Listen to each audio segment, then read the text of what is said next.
Boa tarde, pessoal. Meu nome é William Augusto Castellães, eu sou médico cirurgião oncológico aqui do Centro de Oncologia do Paraná. Eu gostaria de falar com vocês um pouquinho hoje sobre o câncer do esôfago. Muita gente não sabe, mas o que é o esôfago? Esse é um órgão que comunica a boca ao estômago e tem como função conduzir o alimento de um lugar para outro. O câncer nessa topografia não é o mais comum do trato digestivo, mas também não é nada raro. Basicamente existem dois tipos de tumor. O tumor que acontece no terço médio, no terço mais alto, e um tumor na parte mais distal, na junção com o estômago. Esse tumor do terço médio, que é inclusive o lugar mais comum de acontecer, se chama carcinoma escamocelular, que nós abreviamos como CEC ou SEC. O tumor da parte mais distal é o adenocarcinoma. Esses tumores são um pouco diferentes com relação a fatores de risco e perfil epidemiológico dos pacientes. Porém, o resultado final é basicamente o mesmo e o tratamento é muito semelhante.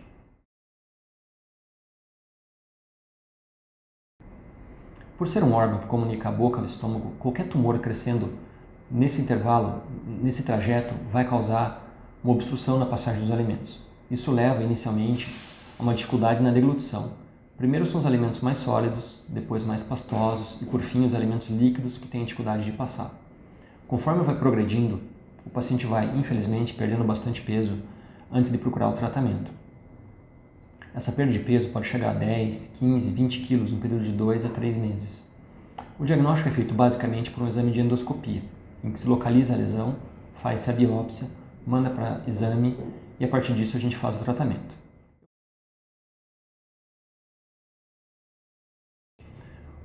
O carcinoma escamocelular, que é o tumor mais comum do esôfago, que acontece no terço médio e terço alto, tem a ver muito com a exposição ao tabaco e ao álcool ao longo da vida. Então, são pacientes que têm a tendência de ser mais magros, etilistas e tabagistas de longa data, e também são mais comprometidos pelo tumor porque acontece mais no começo do trato digestivo. Então, esses pacientes são aqueles que têm uma perda de peso muito maior e um quadro consuntivo muito maior no começo do quadro clínico também. No caso do adenocarcinoma, ele tem uma relação direta com a doença do refluxo gastroesofágico. Então, a exposição da mucosa do esôfago ao ácido do estômago por conta do refluxo leva ao longo do tempo a mutações locais que podem ser vistas pela endoscopia e podem ser tratadas inclusive, mas que se não forem, levam a longo prazo ao adenocarcinoma. Essas alterações se chamam esôfago de Barrett e são vistas pela biópsia da endoscopia.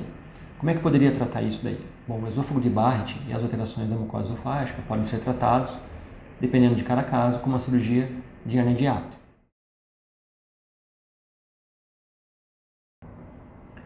O tratamento do câncer do esôfago, ele como um todo, ele envolve as três modalidades que fazem parte da oncologia, então a quimioterapia, a radioterapia e a cirurgia.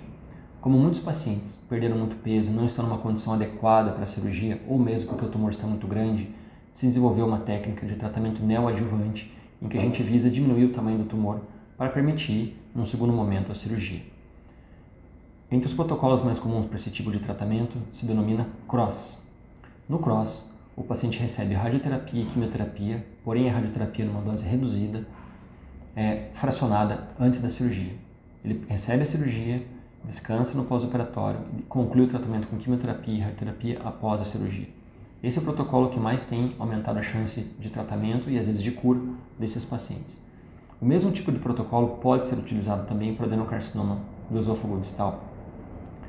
Com relação à cirurgia, são cirurgias de grande porte, obviamente. O esôfago é um órgão então que tem uma parte no pescoço, uma parte mais alongada está no tórax e uma menor parte dentro do abdômen. Então a cirurgia envolve, em grande parte dos casos, esses três campos cirúrgicos.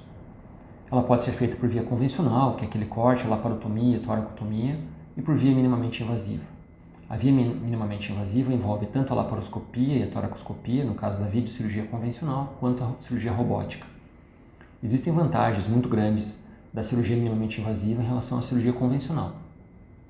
A melhor delas é um tempo de cirurgia mais abreviado, uma melhor recuperação pós-operatória, uma menor agressão cirúrgica, menor morbidade durante o intra e pós-operatório. E além disso, o cirurgião ele consegue ver o tumor com uma qualidade de imagem muito melhor por conta da gravação. As câmeras hoje são todas de 4K e de alta resolução, do que numa cirurgia a céu aberto. Faz-se a retirada do tumor do esôfago, a linfadenectomia do mediastino e a linfadenectomia loco-regional quando ele está distal, tira um pedaço do estômago e a reconstrução deve ser feita com um tubo gástrico formado a partir do próprio estômago. A gente faz um alongamento do estômago e emenda a ponta desse tubo ou no tórax ou mesmo no pescoço, dependendo da localização do tumor no esôfago e aonde ele foi retirado. Como eu falei antes, são cirurgias de grande porte, portanto demandam do cirurgião, de toda a equipe cirúrgica, do anestesista e de toda a equipe de medicina intensiva que vai cuidar desse paciente no pós-operatório, muita atenção e muito preparo. No preparo pré-operatório, nós damos muita ênfase para a parte nutricional, até porque muitos pacientes perderam peso, e para a parte de fisioterapia, para que ele possa suportar uma cirurgia longa e que vai mexer com o tórax, andar superior e abdômen.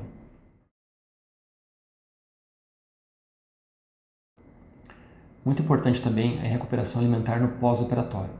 Existem muitas variações de técnica e de opções entre os cirurgiões de como alimentar o paciente no pós-operatório.